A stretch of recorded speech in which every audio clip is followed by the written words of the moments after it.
하나님의 말씀은 마태복음 28장 1절에서 15절까지입니다. 좀 긴데요. 우리 교독을 하도록 하겠습니다. 제가 한 절, 여러분들이 한 절 읽으면 되겠습니다.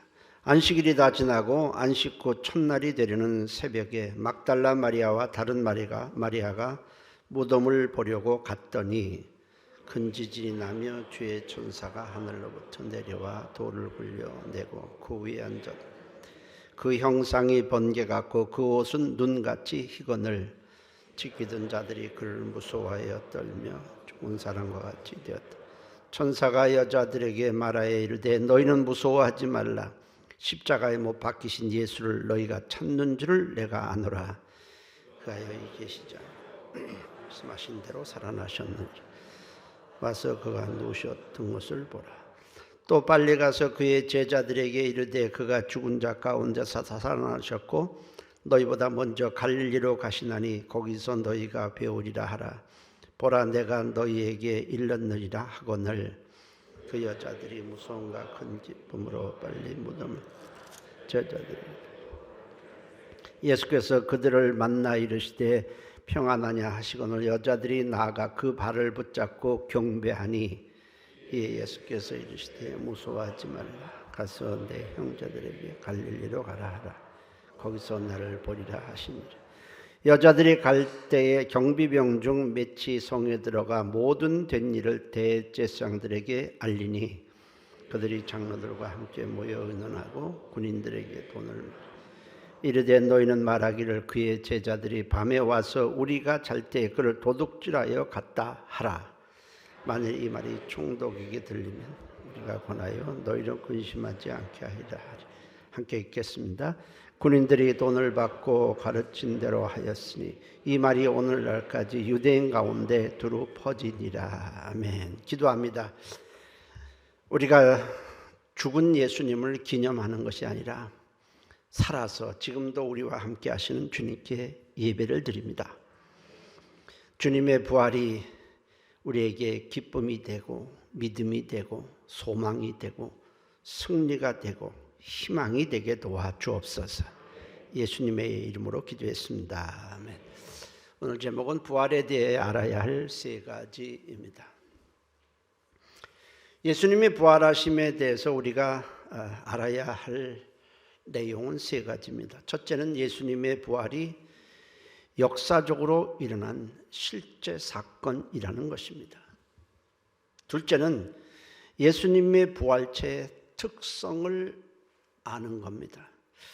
죽었다가 살아난 자들은 많이 있습니다. 근데 그들이 살아난 것과 예수님의 부활하는 것은 완전히 다르기 때문에 그렇습니다. 셋째는 예수님의 부활과 나와 어떤 관계가 있는가를 우리가 아는 것입니다. 첫째로 예수님의 부활은 역사적으로 일어난 실제 사건입니다. 성경은 예수님의 죽으심과 부활하심의 과정을 상세하게 기록을 하고 있습니다. 그런데 죽으신 것은 세상 역사에 기록되어 있으니 의심할 여지가 없지만은 부활에 대해서는 기록이 세상 역사의 책에 없습니다. 사실 기록할 수가 없었을 것입니다. 그러나 성경은 예수님의 부활하심의 그 과정과 부활을 목격한 많은 증인들에 대해서 기록을 하고 있습니다. 그 이유는 예수님이 부활하신 것이 꾸며낸 얘기가 아니요 실제로 일어난 사건임을 알리기 위해서입니다. 예수님은 십자가에 오전 9시에 달렸다가 오후 3시에 운명을 하셨습니다. 이제 오후 3시인데 오후 6시가 되면 안식일이 시작됩니다. 3시간 남짓밖에 남지 않았습니다. 그때에 요셉이란 자가 예수님의 시신을 적당히 세마포에 싸서 자신을 위해 준비해 두었던 동굴 무덤에 급하게 안치를 했습니다. 이제 곧 안식일이 시작되는데 안식일이 되면 아무것도 할 수 없었기 때문에 그렇게 급하게 시신을 동굴 무덤에 그냥 갖다만 놓았습니다. 유대 지도자들은 예수님이 죽으신 후에 3일 후에 부활하실 것이라는 말씀을 기억하고는 혹 제자들이 예수님을 시신을 훔쳐가서는 부활했다고 할까봐 동굴 무덤을 2톤이나 되는 큰 돌로 막고 경비병들까지 세워 무덤을 지키도록 했습니다. 몇 명의 여인들은 이 사실을 몰랐습니다. 동굴 무덤에 큰 돌이 막혀져 있다는 것도 모르고 경비병들이 동굴 무덤을 지키고 있다는 사실도 알지 못하고 안식일이 끝나자마자, 안식일은 오후 6시부터 그 다음날 오후 6시까지인데 이제 안식일이 끝나고 그 다음날 아침 이른 새벽에 이 여인들이 예수님의 시신을 좀 정리하고 향품을 바르기 위해 무덤에 갔습니다. 예수님의 시신을 그렇게 함부로 이렇게 방치해 둘 수는 없다고 생각을 해서 좀 정리를 해야 되겠다 해서 무덤에 갔지만 들어갈 수가 없었습니다. 왜냐하면 무덤 입구를 큰 돌로 막아 놓았기 때문에 그렇습니다. 그때 천사들이 나타나서 무덤을 막고 있던 큰 돌을 굴려줬고 경비병들은 무서워 떨기만 하고 있었습니다. 그때 천사들이 이 여인들에게 말을 합니다. 마태복음 28장 5절 6절에 천사가 여자들에게 말하여 이르되 너희는 무서워하지 말라. 십자가에 못 박히신 예수를 너희가 찾는 줄을 내가 아노라. 그가 여기 계시지 않고 그가 말씀하신 대로 살아나셨느니라. 와서 그가 누우셨던 것을 보라 했습니다.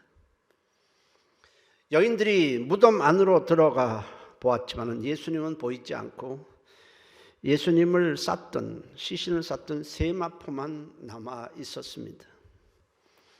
여인들이 놀라서 이 사실을 제자들에게 알리기 위하여 무덤을 떠나 달려가는데 부활하신 예수님께서 여인들을 만나 주시고는 무서워하지 말라.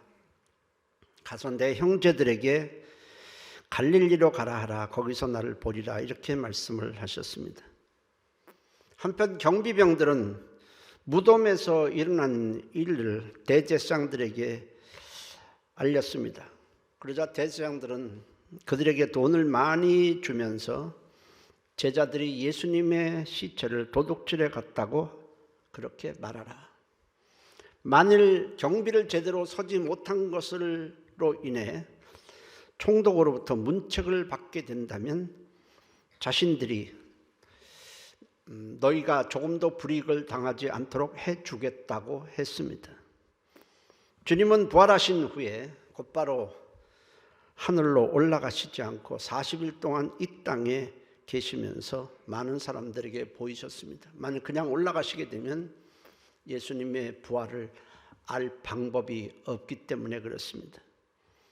제자들에게 여러 차례 보이셨고 의심하는 도마에게는 직접 자신을 만져보도록 하셨고 막달라 마리아와 여인들에게 보이셨고 엠마오로 가는 두 제자들에게 보이셨고 마지막에 500명이 보는 앞에서 하늘로 올라가셨습니다.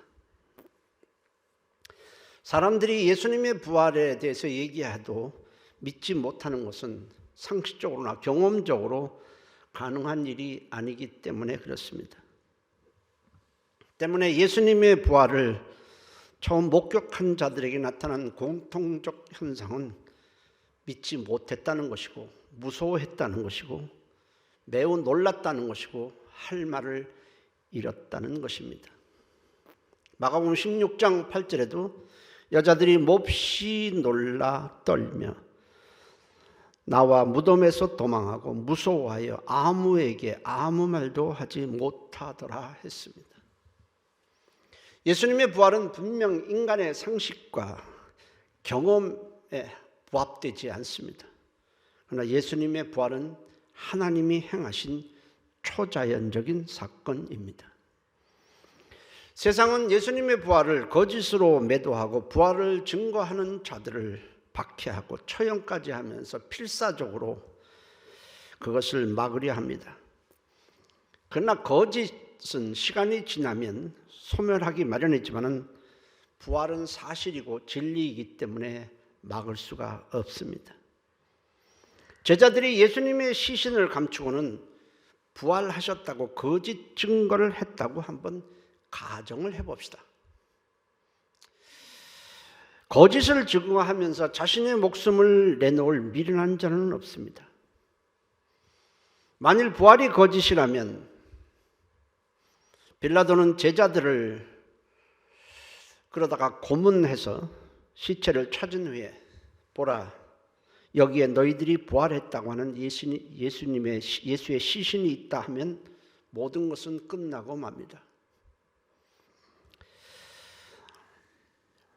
또 예수를 십자가에 못 박도록 주도한 대제사장은 예수님이 부활하셨다는 것이 사실이라면 자기는 메시아를 죽인 천인 공로할 죄인이 되기 때문에 모든 방법을 동원해 예수님의 시신을 찾으려 했을 것입니다.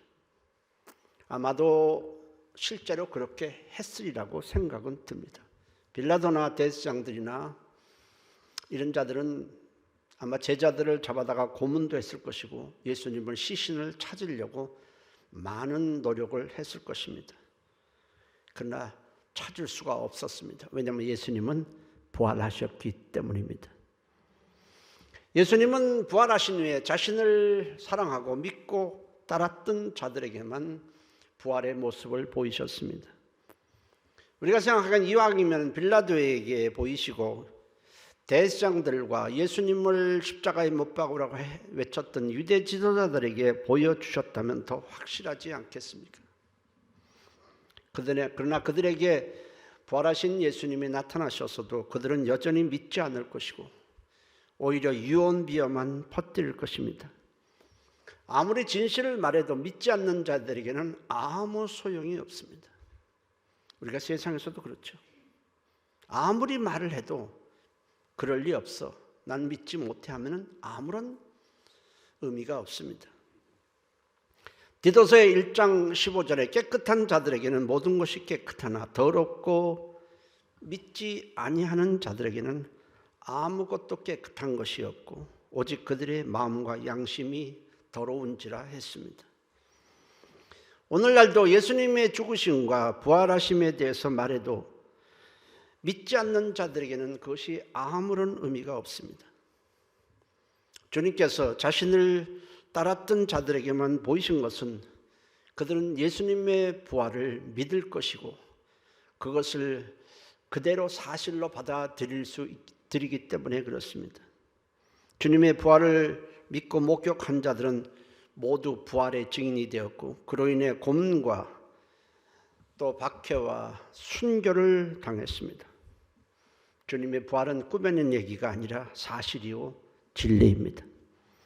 마귀는 예수의 부활을 거짓으로 매도하고 예수를 증거하지 못하도록 온갖 방법으로 막고 있습니다. 왜냐하면 예수님이 정말로 부활하셨다는 것을 안다면 예수를 믿을 것이고 더 이상 우상을 섬기지 않을 것이고 마귀는 거짓으로 속이면서 우리를 종으로 부릴 수 없기 때문에 그렇습니다. 예수님의 부활은 역사적으로 일어난 실제 사건이고 진리입니다. 둘째로 우리가 알아봐야 될 것은 예수님의 부활체입니다. 주님은 이 땅에 계실 때에 죽은 자를 여러 명 살려주셨습니다. 유대의 회당장인 야이로의 딸이 죽었을 때 살려주셨습니다. 회당장의 외동딸이 병들어 죽었을 때에 사람들이 통곡을 하고 있는 그 가운데 예수님이 오셔서 딸의 부모와 베드로, 야고보, 요한 세 제자와 함께 그 딸이 죽은 방으로 들어가서 살려주셨습니다. 마가복음 5장 41절 42절에 그 아이의 손을 잡고 이르시되 달리다꿈 하시니 번역하면 곧 내가 네게 말하노니 소녀야 일어나라 하심이라. 소녀가 곧 일어나서 걸으니 나이가 12살이라. 사람들이 곧 크게 놀라거든이라고 했습니다. 뿐만 아니라 나인성 과부의 독자 아들이 죽었을 때 또 살려주셨습니다. 나인성에 사는 과부의 한 독자가 죽었습니다. 사람들이 죽으면 어떻게 합니까? 다 시신을 염을 하고 그렇죠. 자, 수족을 배로 동이고 그다음에 관 속에 넣어서 장지를 향해 가고 있는데 예수님이 그 장례 행렬을 막았었습니다. 장례 행렬을 멈추고는 관을 열고 그 청년을 살려주셨습니다. 누가복음 7장 14절에 15절에 가까이 가서 그 관에 손을 대시니 맨 자들이 서는지라. 예수께서 이르시되 청년아 내가 네게 말하노니 일어나라 하시매 죽었던 자가 일어나 앉고 말하거늘 예수께서 그를 어머니에게 주시니라고 했습니다. 그런가 하면 병들어 죽은 지 나흘이나 지난 나사로를 예수님께서 살려주셨습니다. 나사로가 죽자 사람들이 나사로의 시신을 또 염을 배로 동이고 얼굴에 수건을 다 씌우고 그렇게 시신을 정리하고는 무덤에 장사 지낸 지 나흘이 됐습니다. 시신이 부패하기 시작을 했습니다. 그러나 예수님이 나사로가 묻힌 무덤으로 가서 나사로야 나오라 하시니 나사로가 그냥 수족을 동여 맨 채로 얼굴에 수건이 씌은 채로 일어나서 살아났습니다. 요한복음 11장 41절에 죽은 자가 수족을 동인 채로 나오는데 그 얼굴은 수건에 쌓였더라. 예수께서 이르시되 풀어놓아 다니게 하라 하시니라. 그 외에도 성경은 죽은 자가 살아난 여러 건들을 기록을 하고 있습니다. 근데 그들이 살아날 때는 야이로의 딸이나 나인성 과부의 아들이나 나사로나 그들이 살아났을 때는 예전 모습 그대로였습니다. 키도 얼굴 모습도 그대로였고 그들은 훗날 다시 죽었습니다. 그렇지만은 예수님께서 살아나신 것은 그와 다릅니다. 예수님께서 그들을 살려주신 것은 예수님 안에 죽음을 이기는 생명의 능력이 있음을 깨닫도록 하기 위해서였습니다. 하지만 예수님의 부활은 그들이 살아나는 것과는 전혀 차원이 다릅니다. 예수님이 부활하셨을 때는 죽으시기 전과는 전혀 다른 영광의 몸을 입고 살아나셨습니다. 다시는 죽지 아니할 몸을 입었고 강한 놈, 공간의 제약을 받지 않는 몸을 입고 살아나셨습니다. 당연히 모습도 이전과는 달랐습니다. 때문에 제자들은 부활하신 예수님을 처음 보았을 때에 예수님인지를 알아보지 못하고 단지 영으로만 생각을 했습니다. 환상인가 유령인가. 여인들이 무덤에 갔을 때 천사가 무덤을 막고 있는 커다란 돌을 치운 것은 여인들로 하여금 예수님이 무덤에 있지 않고 살아나셨음을 확인하도록 하기 위함이지 예수님이 무덤에서 나오시기 위함은 아닙니다. 예수님은 천사가 돌을 굴려내기 전 이미 공간의 영향을 받지 아니하고 다시 살아나셨습니다. 예수님이 죽으실 후에 제자들은 유대인들이 자기들도 잡아갈까 봐 두려워서 해가 진 후에 저들이 몰래 제자들이 모여서 한 방에 모인 다음엔 문을 꼭 닫고 있었습니다. 근데 부활하신 예수님이 갑자기 벽에서 나타나 저들에게 말씀을 하셨습니다. 얼마나 놀랐겠습니까? 생각을 해보십시오. 우리가 이렇게 모이고 있는데 갑자기 이런 벽에 누가 나타난다면 우리는 어떤 생각을 할까요? 환상인가? 유령인가? 우리가 헛것을 보았나? 그럴 것입니다. 제자들도 마찬가지입니다. 그러나 예수님이 말씀하시고 예수님과 대화를 통해서 저들은 예수님이신 것을 확인하고는 모두 기뻐했습니다. 요한복음 20장 19절 20절에 이날 곧 안식구 첫날 저녁 때에 해가 진 후입니다. 제자들이 유대인들을 두려워하여 모인 곳에 문들을 닫았더니 예수께서 오사 가운데 서서 이르시되 너에게 평강이 있을지어다 하시고 손과 옆구리를 보이시니 제자들이 주를 보고 기뻐하더라 했습니다. 예수님은 시공간을 초월하는 몸을 입고 다시 살아나셨습니다. 예수님은 제자들에게 직접 부활의 몸을 만져보도록 하셨습니다. 누가복음 24장 37절 39절에 그들이 놀라고 무서워하여 그 보는 것을 영으로 생각하는지라. 그럴 수밖에 없을 겁니다. 이건 하나의 유령이다, 영이다.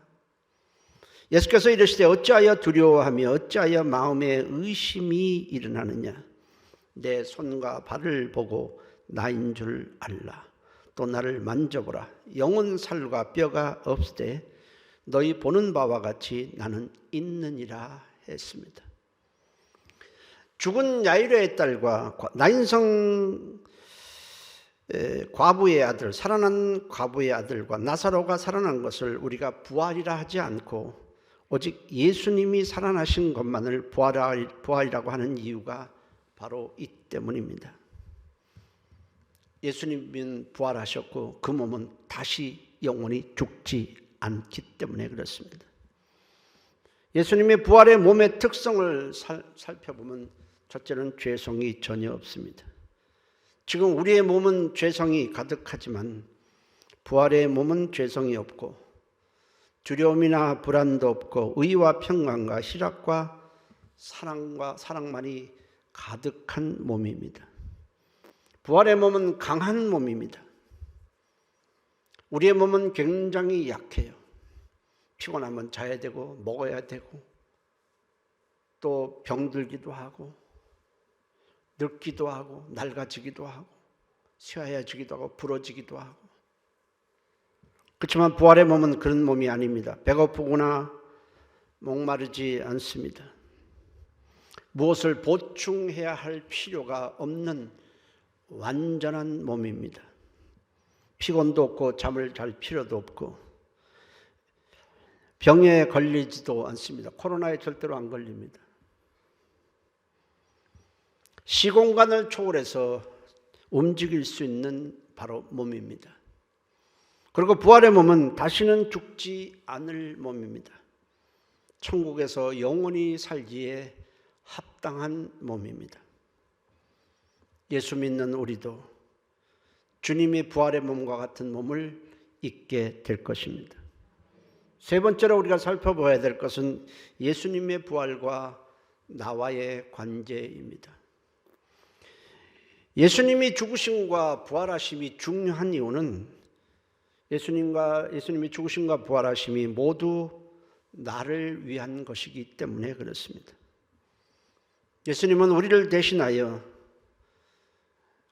죄와 싸우고 저주와 싸우고 사망과 싸우고 사단과 싸우기 위해서 이 땅에 오셨습니다. 왜냐하면 우리는 그것들과 싸워서 도저히 이길 수 없기 때문에 예수님께서 우리 대신 그것들과 싸워주시기 위해 이 땅에 오셨습니다. 그래서 우리의 죄와 저주를 다 짊어지시고 십자가에서 그 문제를 해결해 주신 것입니다.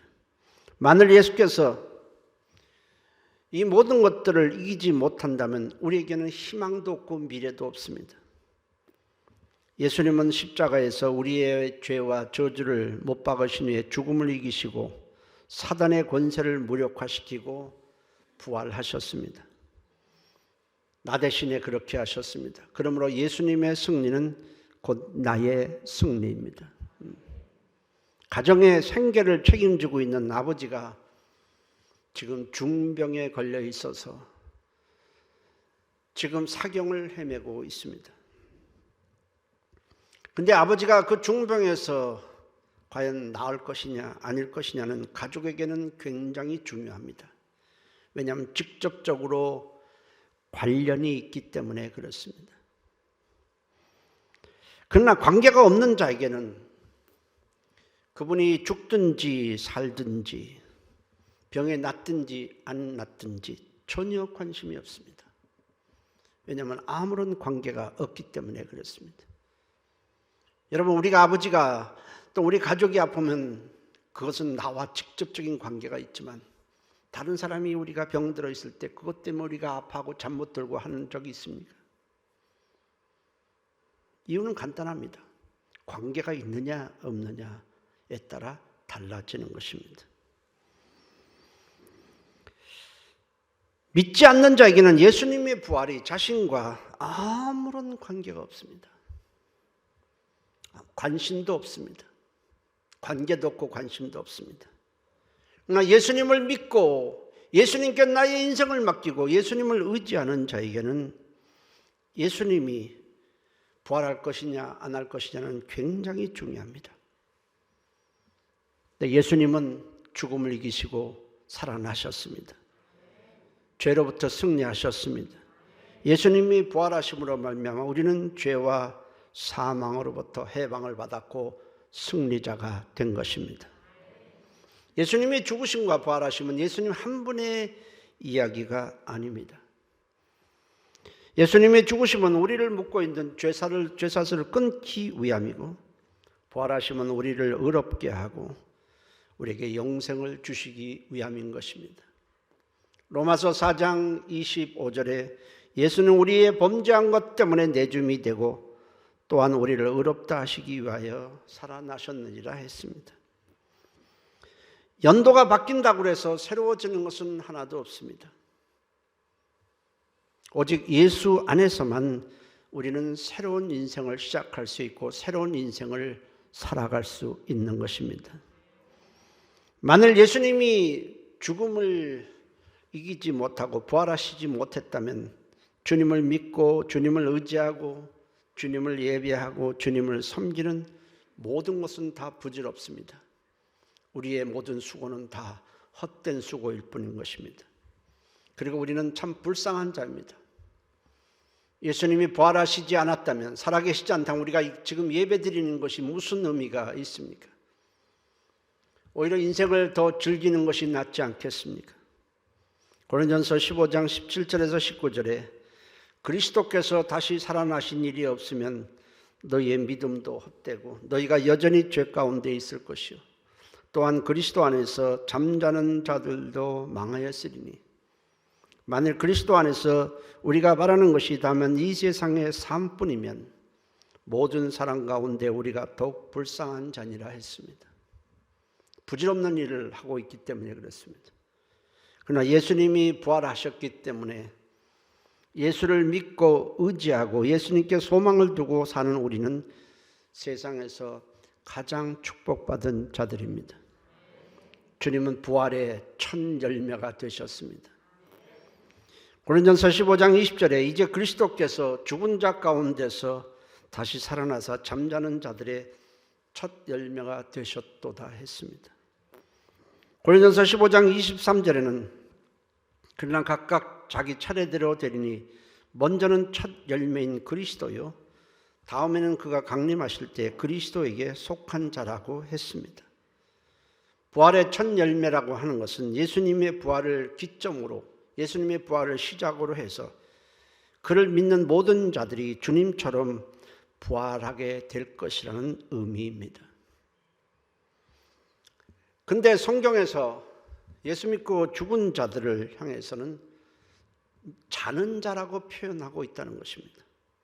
그리스도 안에서 잠잔다라는 표현을 쓰고 있습니다. 왜 그냥 그리스도인들의 죽음을 그냥 세상 사람들의 죽음과 똑같이 표현하지 않고 특별히 자는 자라는 표현을 많이 썼을까요? 잔다는 것에는 세 가지 의미가 있습니다. 첫째는 안식한다는 겁니다. 쉰다는 겁니다. 우리가 자는 것은 피곤해서 쉬기 위함입니다. 낮에 열심히 일하다가 피곤하면 집에 들어가서 잠을 잡니다. 잠자면서 우리는 쉬고 안식을 누리게 됩니다. 그리스도 안에서 죽는 것, 그리스도를 믿고 죽는 것은 이 땅에서의 모든 수고를 그치고 이제 안식하는 것입니다. 때문에 예수 안에서 죽는 자들은 복이 있습니다. 계시록 14장 13절에 또 내가 들으니 하늘에서 음성이 나서 이르되 기록하라. 지금 이후로 주 안에서 죽는 자들은 복이 있도다 하시며 성령이 이르시되 그러하다. 그들이 수고를 그치고 쉬리니 이는 그들이 행한 일이 따름이라 하시더라 했습니다. 믿는 자들의 죽음은 쉬는 겁니다. 안식하는 것입니다. 평안을 누리는 것입니다. 모든 수고는, 이 땅에서의 모든 수고는 이제 끝이 난 것입니다. 그러나 믿지 않는 자들의 죽음은 자는다고 표현하지 않습니다. 왜냐하면 믿지 않는 자들의 죽음은 쉬는 것이 아니라 심판으로 인해서 영원한 형벌을 본격적으로 받기 때문에 그렇습니다. 같은 사람이 죽어도 믿고 죽은 자들은 우리는 하나님 안에서 쉬고 안식을 하게 되지만 믿지 않는 자들의 죽음은 그때부터 이 땅에서는 수고와 고통을 받는 것은 비교할 것 없는 영원한 형벌을 이제 받기 시작하게 될 것이고 그것은 끝이 없습니다.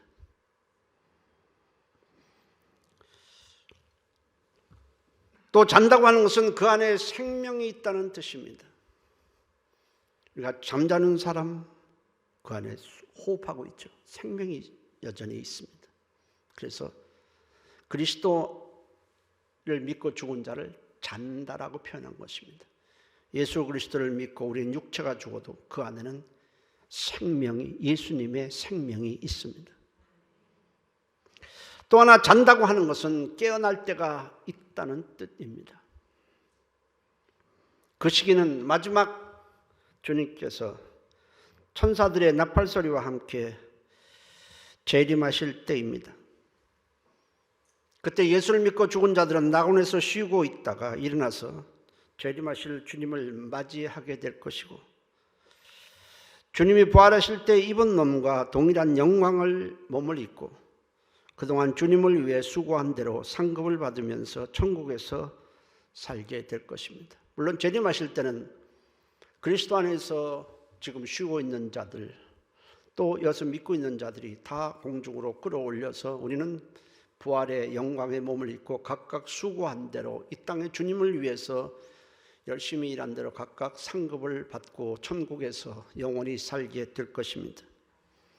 고린도전서 15장 51절 52절에 보라 내가 너에게 비밀을 말하노니 우리가 다 잠잘 것이 아니요 마지막 나팔에 호련히 순식간에 호련히 다 변화되리니 나팔소리가 나며 죽은 자들이 썩지 않을 것으로 다시 살아나고 우리도 변화되리라 했습니다.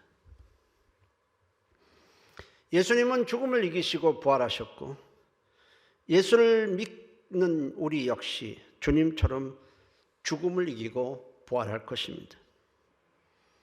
그리고 우리는 주님이 주님 부활하신 그 몸을 동일한 몸을 우리도 입게 될 것입니다. 부활은 지금까지의 삶을 연장하는 것이 아니라 완전히 다르게 새로운 삶을 시작하는 것입니다. 사는 것도 다르고 시작도 전혀 다릅니다. 때문에 부활을 믿지 않는 예수의 부활을 믿지 않는 사람과 믿는 사람은 바라보는 것 소망이 다르고 의지하는 것이 다르고 삶이 다를 수밖에 없습니다. 우리가 바라보는 것은 때가 되면 없어질 이 세상이 아닙니다. 온갖 죄악이 난무하고 절망과 좌절과 죽음이 지배하는 이 세상이 아닙니다.